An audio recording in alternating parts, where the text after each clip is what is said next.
So earlier today, the final trailer for Black Widow dropped, and it had a bunch of us wondering, who is Taskmaster and why does he have so many of the abilities of our favorite Avengers?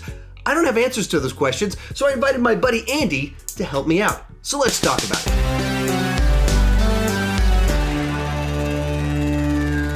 Hi, my name is Sean, and I love to talk about movies way too much. With that in mind, go ahead and join me down below in the comment section. Tell me your excitement level for Black Widow, and how pumped are you to see Taskmaster in action? What are you most excited for in the movie? Actually, what are you most excited for in the movie? Honestly, I need to see how this plays out, how it fits into the timeline, and what it means, not just for the rest of Phase 4, but for all these, for all the TV shows coming out, and how, if we see Taskmaster in other movies or shows. If you don't know Andy, he's actually got a YouTube channel called King's Comics where he talks about movies, he talks about comics, a bunch of that fun stuff. The link is down below in the description. With that said, let's go ahead and get started. So, when did Taskmaster first appear in the comics? Taskmaster first appeared in an issue of The Avengers in 1980. It was issue number 195. He was created by writer David Michelinie and artist George Perez. So, if you know or don't know those names, David Michelinie created the characters Venom, War Machine, and also Ant-Man. The fun set. That's a fun set of characters. Oh yeah, the Scott Lang version, exactly. Okay. So Paul Rudd, baby. And he also wrote for Aquaman for DC. Then we get to artist George Perez, who's illustrated not only Infinity Gauntlet, but also DC's Crisis on Infinite Earths. So he's going for both of the big events and playing for both sides of both teams here. Oh yeah, you see a lot of that in the industry, especially with bigger names like these two. Okay, so then the next question, who is Taskmaster? What can he do? How does that play out? Well, Tony Masters, his alter ego, was growing up and noticed that he could mimic pretty much any move he saw, whether that was like an Olympic athlete diving off of a board or if it was a cowboy with a lasso on TV. He could instantly memorize it. So in the trailer, we saw him watching Iron Man 2. Does that mean he knows how to make a bad Marvel movie? Well, I would... Oh, and that means he knows how to do Black Widow's fighting style. I would say yes, but I would also go on to say that anything that you can do, he can do, but probably better. In some cases, he knows how to mix fighting styles and therefore to kind of refine and hone them. Case in point, he's not a super soldier, but he can throw Captain America's shield just as effectively as he can in some cases. Another thing that we saw in the trailer. So like when I watched it, I saw shield and then bow and arrow. Yep. I didn't pick up on Black Panther claws because I didn't know enough about him. Oh, Hence why I invited you on to talk about him. But then you watch it, when you know that, you're like, oh, I start getting pumped even more watching the trailer now. And actually, I mean, for those who have played the Spider-Man PlayStation 4 game, when you get to fight Taskmaster, you'll notice that he has some moves from different Avengers. He has his shield, he has a sword, and he even uses some of Spider-Man's moves against him as well.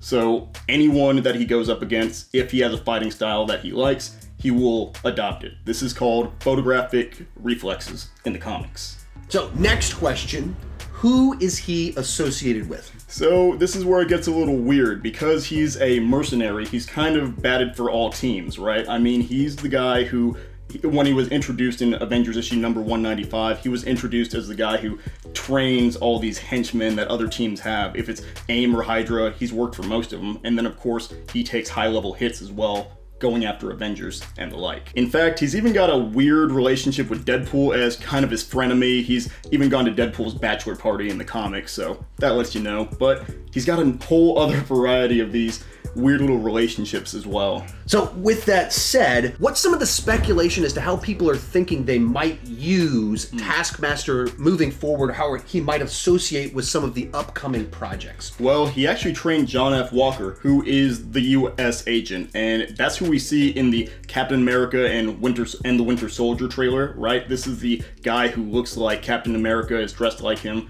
And the actor is actually Kurt Russell's son. Oh. I didn't know that until I saw the trailer for it, and I looked into it. I was like, wait, that's Kurt Russell's son. That's a lot of fun. But so that guy the guy in those trailers that you think, what's Captain America? What's he doing here? That's U.S. agent, and in the comics, trained by Taskmaster. Right, because I mean, Taskmaster can learn and mimic Captain America's fighting style, his moveset, how he throws the shield. So he's the perfect person to train like this copy Captain America. Which would be a really cool way to, like, one of my concerns about Black Widow is that it's feels like it could be inconsequential because it takes place before Right. Infinity War Endgame.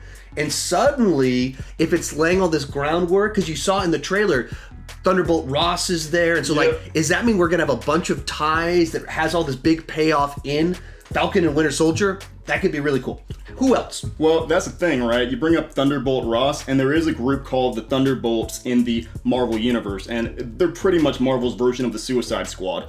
And Taskmaster has worked for them as well as trained some of their members. So there's a potential they also bring in this Thunderbolts team as well. I had someone in my comment section bring that up. I was like, oh, that's fun. This is getting interesting of all the things that could potentially happen. Anyone else? Oh yeah, a big one, and this is one of my favorite heroes actually, is Moon Knight. So he's fought Moon Knight on and off a couple times, but Moon Knight is one of the few people he actually won't mimic fighting moves from, because Moon Knight is more likely to take a hit than to dish one out, just so he can get closer to enemies. And that's one of the shows that they've told us is coming on Disney Plus. So once again, they could be looking for those little ways, as they've always done with the MCUs, like plant little seeds for what's to come, little hints. I'm rewatching the movies right now in anticipation of Black Widow and the Eternals, and there's so many little things when you rewatch it that you pick up on it. And right now it's cool because we're going into this new setup phase, and they're doing that again. They're planting more seeds for the future, which is really, really cool. One final thing. If someone wants to learn more about Taskmaster from the comics themselves, what story arcs do you recommend? Well, of course, going back to those original Avengers comics and reading issues 195 and a couple of the issues after that, then that's going to help you out just to see where the character came to play. Actually, another one is Taskmaster Unthinkable. This is one of his solo runs where we get to see a lot more of that background fleshed out. They create a lot of these characters and they don't always give them a lot of backgrounds. They're just kind of there to be the villain of the week or whatnot that they need. And then you've actually got a Taskmaster solo run coming up in April. So that'll be starting with a #1. I've already pre-ordered it digitally, so I'll be reading that too. And then I guess you have his other kind of Avengers interactions, like in Secret Empire, which is where we get Hydra Captain America, as well as Siege and Dark Reign, where Norman Osborn takes over S.H.I.E.L.D. and all these who Green Goblin is Norman Osborn, takes over S.H.I.E.L.D. and all these fun little things.